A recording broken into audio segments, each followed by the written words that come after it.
इस वक्त हमारे साथ अमन कपासिया हैं, एबीवीपी के तरफ से उप सचिव का चुनाव लड़ रहे हैं। दिल्ली यूनिवर्सिटी चुनाव में बहुत खर्चे हो रहे हैं और सारी चीज़ें हो रही हैं, लेकिन इस वक्त जो लड़ाई है वो एनएसयूआई और एबीवीपी के तरफ से है। तो आइए इनसे बात करते हैं और जानते हैं कि इनको भी पता है कि नहीं कि जो स्थानीय यूनिवर्सिटी के मुद्दे हैं कि नहीं, क्या क्या मुद्दे हैं यूनिवर्सिटी के, और छात्रों से जब ये मुलाकात करें तो उनको कैसा रिस्पॉन्स मिल रहा है। अमन जी, बहुत स्वागत है आपका news 18। Thank you so much. कैसा लग रहा है माहौल? पहली बार चुनाव लड़ रहे हैं। माहौल बहुत अच्छा है। 2019 में मेरा दिल्ली विश्वविद्यालय में दाखिला हुआ था, तब से चुनाव देखा है, बहुत करीबी से चुनाव देखा है। अच्छा लग रहा है, एंजॉय कर रहे हैं चुनाव को, एक पर्व के और एक त्यौहार के उससे देख रहे हैं और लड़ रहे हैं, और निश्चित ही एबीवीपी 4-0 से विजयी भी होगा। अच्छा, एनएसयूआई बहुत से आरोप लगा रहे हैं। एनएसयूआई ने ये भी आरोप लगाया कि आप लोगों ने जो वादे किए थे बस के और मेट्रो के, वो सब चीज़ें फुलफ़िल नहीं हुई। उस पर क्या कहेंगे? देखिए, सबसे पहले तो मैं आपको जानकारी के लिए बता दूं कि वो जो भी बातें किसी अन्य संगठन ने कही हैं वो सभी बातें झूठी हैं।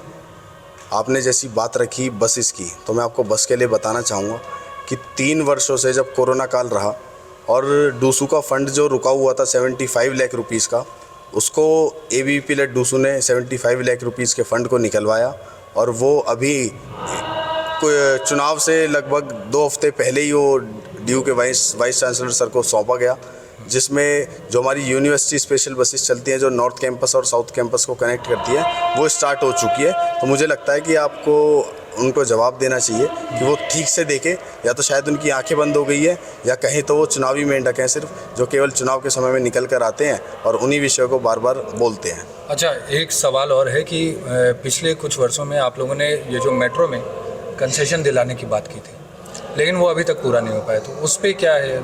छात्रों का आक्रोश या नाराज़गी मिल रही है? देखिए, किसी भी विद्यार्थी का, दिल्ली विश्वविद्यालय में पढ़ने वाले विद्यार्थी का ना तो कोई आक्रोश है और ना ही कोई नाराज़गी है, क्योंकि दिल्ली विश्वविद्यालय में पढ़ने वाला हर एक विद्यार्थी बहुत अच्छे से जानता है कि जो मेट्रो कंसेशन पास है वो कोई इजी चीज़ नहीं है, और ये हम भी समझते हैं, आप भी समझते हैं। इसमें क्या है, जो डीएमआरसी है, डीएमआरसी क्योंकि 2 स्टेट्स को कनेक्ट करती है, एक हरियाणा और एक यूपी। जो फरीदाबाद से जो स्टूडेंट आ रहा है उसके लिए भी मेट्रो कंसेशन पास चाहिए, और जो नोएडा से जो स्टूडेंट आ रहा है उसके लिए भी मेट्रो कंसेशन पास चाहिए। आप देखे जाकर एबीवीपी लेड डूसू ने, हमारे डूसू के पूर्व में प्रेसिडेंट रहे तुषार डेडा जी ने कई बार ऐसे ज्ञापन सौंपे, एलजी को ज्ञापन सौंपे, हमारे जो पूर्व में मुख्यमंत्री अरविंद केजरीवाल जी रहे उनको ज्ञापन सौंपे, पर उनके कानों पर कोई बिल्कुल भी जू नहीं रेंगी है। तो संघर्ष की लड़ाई है, संघर्ष कर रहे हैं। जब तक मेट्रो कंसेशन पास नहीं होगा तब तक ये लड़ाई लड़ते रहेंगे। डीएमआरसी दिल्ली गवर्नमेंट से मिलकर चलती है, उनकी थोड़ी समस्याएं आपस में रहती है। केंद्र सरकार का भी तो थोड़ा मोड़ा है ना, कि आप लोग को तो समर्थन है केंद्र सरकार का। देखिए, सबसे पहले मैं आपको बताना चाहूँ कि हमें कोई समर्थन नहीं है। हम विद्यार्थी संगठन है, हम ना हमारा किसी पार्टी से कोई लेना देना है ना किसी और से। हम केवल छात्र हितों के लिए काम करते हैं और विद्यार्थियों के बीच में रहकर काम करते हैं। रही बात केंद्र सरकार की, तो केंद्र सरकार को भी ऐसे हमारे कई बार ज्ञापन सौंपे गए हैं, और मैं आपको बताना चाहूँ कि हम किसी भी सरकार के पक्ष में नहीं रहते हैं। जब केंद्र सरकार गलत करती है तो हम उनके विरुद्ध भी प्रदर्शन करते हैं।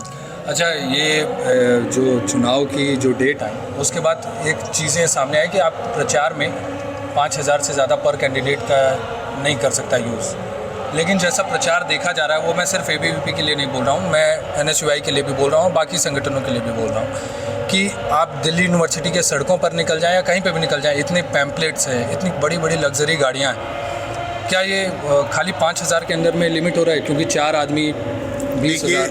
देखिए, मुझे इसमें ऐसा लगता है कि जो ये सारी चीज़ें हैं ये हमारे हाथ की नहीं है, ये दिल्ली विश्वविद्यालय के प्रशासन के हाथ की है। दिल्ली प्रशासन इन सारी चीज़ों को देख रहा होगा।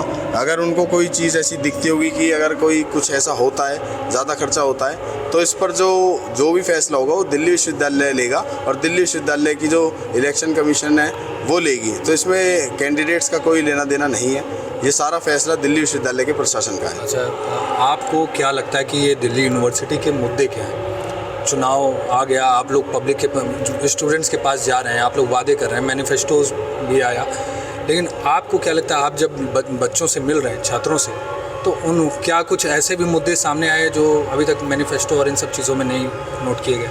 देखिए, जब एबीवीपी ने अपना मैनिफेस्टो लॉन्च किया तो एबीवीपी ने उसमें हर एक विद्यार्थी से सजेशन मांगा। हमने एक लिंक जारी किया माई ड्यू माई मैनिफेस्टो करके, जिसमें हर एक विद्यार्थी से हमने उनके सुझाव मांगे, उनको क्या समस्याएं दिल्ली विश्वविद्यालय में और कॉलेजेस में आ रही हैं वो उनसे पूछी। ऐसी अपनी बहुत सी समस्याएं थी जो हमने अपनी मैनिफेस्टो में रखी है।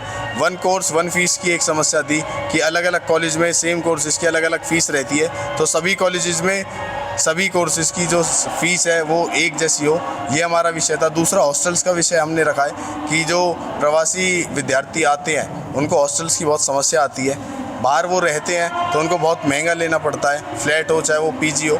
इन सभी चीज़ों को देखते हुए हमने मैनिफेस्टो पूरा जारी किया है। इंटर्नशिप के ऐसे उसमें कई मुद्दे हैं जो कॉलेजेस में इंटर्नशिप नहीं हो पाती है, तो हमने ऐसा एक विषय उसमें रखा है कि जो सेंट्रल इंटर्नशिप सेल है उसको और जो कॉलेज की इंटर्नशिप सेल होती है उन सभी को एक टाई अप करके ऐसा हम स्टार्ट करेंगे ताकि ज़्यादा से ज़्यादा विद्यार्थियों को इंटर्नशिप का मौका मिल सके।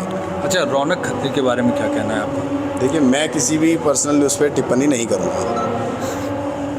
तो ये थे हमारे साथ अमन कपासिया जी, और चुनाव चल रहा है, अंगद की तरह अपने पैरों को जमा कर खड़े हुए। देखते हैं कि क्या आने वाला है, रिज़ल्ट क्या आता है, लेकिन लड़ाई बड़ी जोर की चल रही है। न्यूज़ 18 के लिए उत्कर्ष मिश्रा।